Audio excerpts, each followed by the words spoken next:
Endometriosis ಅನ್ನೋದು ಏನು ಕಾಯಿಲೆ? ನಾರ್ಮಲ್ ಆಗಿ ಅದು ಏನು ಅಂತ ನಾವೆಲ್ಲ ಎಕ್ಸ್ಪ್ಲೇನ್ ಮಾಡೋಕ್ಕಿಂತ ಮುಂಚೆ ಅದು ಯಾಕೆ ಬರುತ್ತೆ, ಅದ್ರ ಪೆಥಾಲಜಿ ಏನು ಅಂತ ನಾವು ತಿಳ್ಕೊಳ್ಳೋದು. ಸೊ ಇದಕ್ಕೆ ನಾವು ಗರ್ಭಕೋಶ ಇಲ್ಲ ಯೂಟ್ರಸ್ ಅಂತ ಹೇಳ್ತೀವಿ. ಇದು 2 ಟ್ಯೂಬ್ ಇರುತ್ತೆ ಮತ್ತು ಇದು ಓವರಿಸ್ ಇರುತ್ತೆ. ಇದೆಲ್ಲ ನಿಮಗೆ ಬೇಸಿಕ್ ಅನಾಟಮಿ ಗೊತ್ತಿರುತ್ತೆ. ಸೊ ಈ ಗರ್ಭಕೋಶದ ಒಳಪದ್ರಕ್ಕೆ ನಾವು ಎಂಡೋಮೆಟ್ರಿಯಮ್ ಅಂತ ಹೇಳ್ತೀವಿ. ಈ ಎಂಡೋಮೆಟ್ರಿಯಮ್ ಅನ್ನೋ ಒಂದು ಟಿಶ್ಯೂ ಪ್ರತಿ ತಿಂಗಳ ಹಾರ್ಮೋನ್ ಎಫೆಕ್ಟಿಂದಾಗಿ, ಈಸ್ಟ್ರೋಜನ್ ಮತ್ತು ಪ್ರೊಜೆಸ್ಟರಾನ್ ಹಾರ್ಮೋನ್ ಎಫೆಕ್ಟಿಂದ ದಿನ ಬೆಳ್ಕೊಂಡು ಹೋಗುತ್ತೆ. ಓವ್ಯುಲೇಷನ್ ಎಗ್ ರಿಲೀಸ್ ಆದಮೇಲೆ ಇನ್ನೂ ದಪ್ಪ ಆಗೋಕ್ಕೆ ಸ್ಟಾರ್ಟ್ ಆಗುತ್ತೆ. ಆಮೇಲೆ ಮಕ್ಕಳಾಯಿತು, ಬೈ ಚಾನ್ಸ್ ಕನ್ಸೀವ್ ಆಯಿತು ಅಂದರೆ ಅದು ಕಂಟಿನ್ಯೂ ಮಾಡಿಕೊಂಡು ಪ್ರೆಗ್ನೆನ್ಸಿಗೆ ಸಪೋರ್ಟ್ ಕೊಡುತ್ತೆ. ಅದು ಪ್ರೆಗ್ನೆನ್ಸಿ ಆಗಲಿಲ್ಲ ಅಂದರೆ ಅದು ಹಾರ್ಮೋನ್ಸ್ ಎಲ್ಲ ಡ್ರಾಪ್ ಆಗಿ ಅದು ಪೀರಿಯಡ್ ರೂಪದಲ್ಲಿ ಕೆಳಗಡೆ ಬ್ಲೀಡಿಂಗ್ ಆಗಿ ಹರಿದೋಗುತ್ತೆ. ಇದು ನಾರ್ಮಲ್ ಫಿಸಿಯಾಲಜಿ ಅಲ್ವಾ? ಇದೇ ರೀತಿ ಇವಾಗ ಯಾವಾಗ ಬ್ಲೀಡಿಂಗ್ ಆಗಿ ಕೆಳಗಡೆ ಹೋಗುತ್ತೆ, ಕೆಲವೊಂದು ಎಂಡೋಮೆಟ್ರಿಯೋಸಿಸ್ ಟಿಶ್ಯೂ ಈ ಥರ ಟ್ಯೂಬ್ಸ್ನಲ್ಲಿ ಈ ಥರ ನೋಡಿ ಹಿಂದೆ ಬರುತ್ತೆ.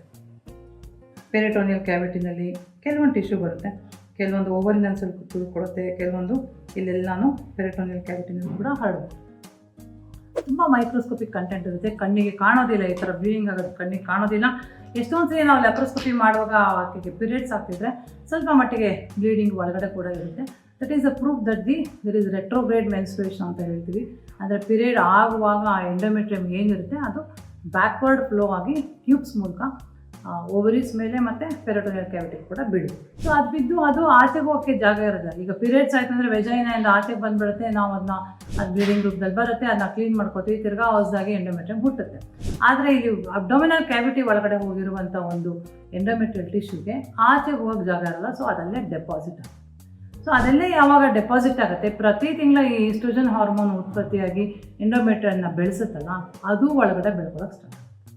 ಸೊ ಪ್ರತಿ ತಿಂಗಳ ಸೇಮ್ ಹಾರ್ಮೋನ್ಸ್ ಅದೇನು ನಮಗೆ ತಿಂಗಳ ಹಾರ್ಮೋನ್ಸ್ ಬಂದು ಉತ್ಪತ್ತಿ ಆಗುತ್ತೆ, ಅದೇ ರೀತಿ ಆ ಹಾರ್ಮೋನ್ ಎಫೆಕ್ಟಿಗೆ ಒಳಗಡೆ ಇರುವಂಥ ಟಿಶ್ಯೂ ಕೂಡ ಬೆಳೆಯೋದು, ದಪ್ಪ ಆಗೋದು, ಪೀರಿಯಡ್ಸ್ ಆಯಿತು ಅಂದರೆ ಅದು ಒಳಗಡೆ ಬ್ಲೀಡ್ ಆಗೋದು, ಆ ಥರ ಆಗುತ್ತೆ.